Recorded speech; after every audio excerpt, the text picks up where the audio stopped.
돈의 속성. 김승호 지음, 스노우폭스 출판.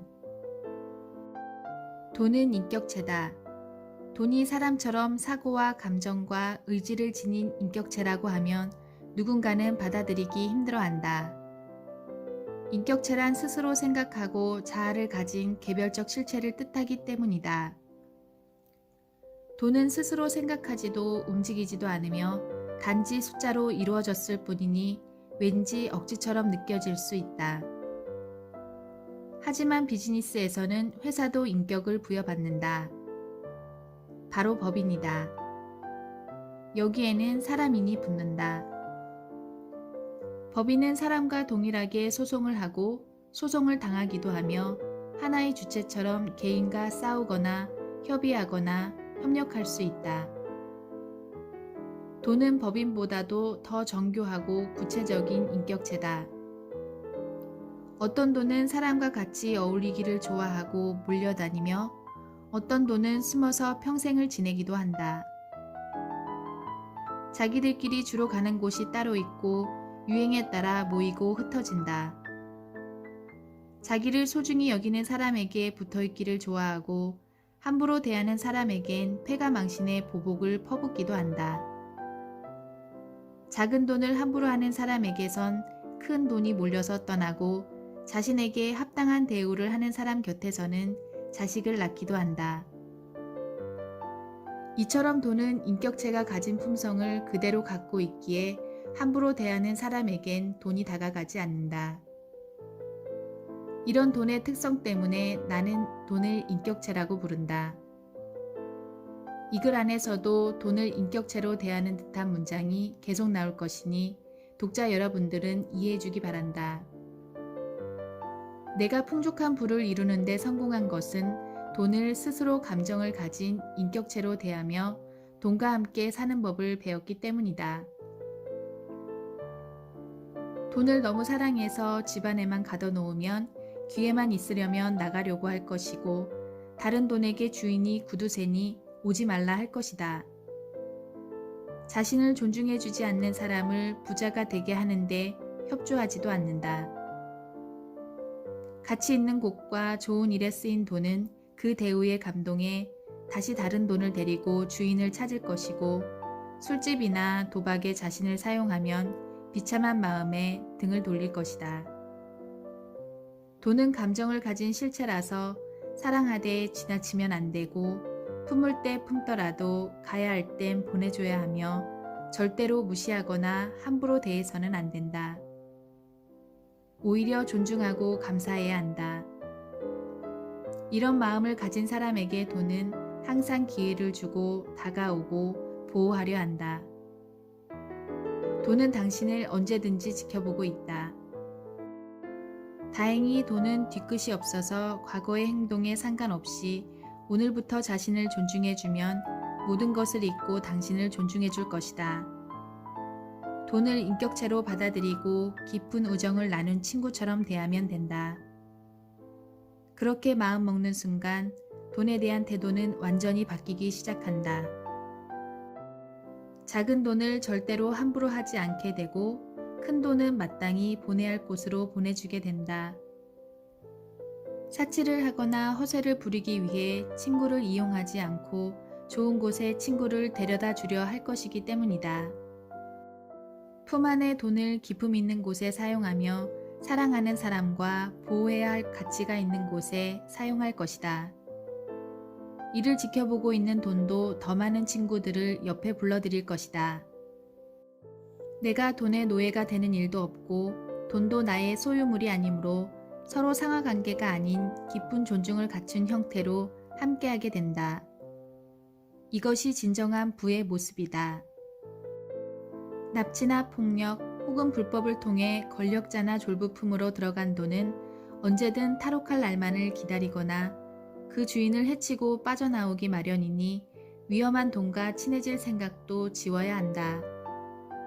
돈이 인격체라는 것을 알아차리고 받아들이는 순간부터 당신의 평생 부자 인생길이 열리는 것이다.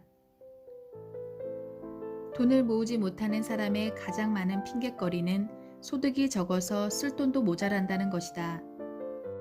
하지만 쓸 돈이 모자라게 된 이유는 미래 소득을 가져다 현재에 써버렸기 때문이다. 이 현재가 시간이 흐르면 과거로 쌓이며 종국의 현재와 과거 둘 모두 책임져야 하는 상태가 돼버렸기 때문이다. 상황을 이렇게 만들어 놓은 장본인은 자기 자신이다. 쓸 때는 많은데 수입은 적고 그나마 남은 돈도 투자하기엔 너무 적은 돈이라 생각해서 전혀 모으지 못하는 사람이 있다. 그러나 이런 사람은 급여가 많아도 결국 똑같은 말을 한다. 소득이 늘어난 만큼 소비도 더 많아지고 미래소득, 즉 카드를 여전히 사용한다. 급여가 아주 많거나 사업으로 큰 돈을 벌어도 여전히 똑같은 사람들이 많은 것을 보면 이건 수입 규모가 아니라 생활 태도의 문제다. 음식과 주거가 해결되지 못할 정도로 가난한 상태가 아니라면 누구든 저축을 하고 재산을 모아 투자도 해서 부자가 될 수 있다. 단언컨대 신용카드를 사용하는 사람, 물건을 부주의하게 매번 잃어버리는 사람, 작은 돈을 우습게 하는 사람, 저축을 하지 않는 사람, 투자에 대해 이해가 없는 사람은 절대로 부자가 되지 못한다. 부는 그런 사람에게 우연히 들렸어도 순식간에 돌아서서 나온다. 절대로 미래소득을 가져다 현재에서 쓰면 안 된다. 신용카드를 잘라버리고 직불카드를 사용해야 한다. 신용카드사에서 주는 포인트는 잊어버려라. 그건 신용카드사가 그냥 선물로 주는 것이 아니다. 포인트의 핵심은 더 사용하기와 포인트 수집용 구매다. 포인트를 모은다는 장점을 이용해서 필요없는 소비를 늘리고 포인트를 얻기 위해 구매하는 방식으로 소비자를 현혹한다. 이는 마치 달걀을 얻기 위해 암탉을 죽이는 것과 같다. 지금 당장 현금이 없어도 미래소득으로 구매가 가능하다는 이유로 그깟 몇 프로 안 되는 포인트를 적립받기 위해 소비의 경계를 무너뜨리고 만다. 이때 가장 흔한 변명은 어차피 사야 할 물건이니 포인트를 얻으면 영리한 것이 아니냐는 논리다. 그러나 이 논리가 맞다면 카드사는 포인트 적립 시스템을 이미 없애버렸을 것이다. 카드 사용을 줄이고 이번 달부터 직불카드나 현금을 사용해 보면 불필요한 지출이 현저하게 줄어드는 것이 보인다. 실제로 더 많은 이익을 보게 된다. 만원 가치의 포인트를 모으려면 100만원의 소비가 일어나야 하고 그 중에 몇십만원은 필요 없는 지출이다. 카드 사용은 정말 어리석은 짓이다. 물건을 부주의하게 다루는 사람도 절대 부자가 되지 못한다. 물건이나 상품이 무생물이라는 생각에 함부로 다룬다. 그러나 모든 물건은 자연에서 나온 재료와 인간의 시간이 합쳐져 생겨난 생명부산물이다. 모든 생명에서 온 것이다. 오랫동안 쓰는 물건이나 밖으로 가지고 다니는 물건에는 예쁜 스티커나 레이블 머신을 이용해 자기 이름을 붙여놓은 것이 좋다. 주인의 이름을 단 물건은 그 순간 생명을 가진다. 설령 잃어버려도 꾸역꾸역 주인을 찾아온다. 집안에 가져갈 땐 정리해진 자리에 놓고 사용 후에 청소나 관리가 필요한 물건은 즉시 닦아서 손상을 막고 가끔씩 쓰거나 계절마다 쓰는 제품은 정갈하게 포장해서 먼지가 닿지 않고 언제든 다시 쓸 수 있도록 관리해야 한다. 부는 물건이라도 존중하는 사람에게 붙는다. 재물의 형태는 결국 물건이기 때문이다.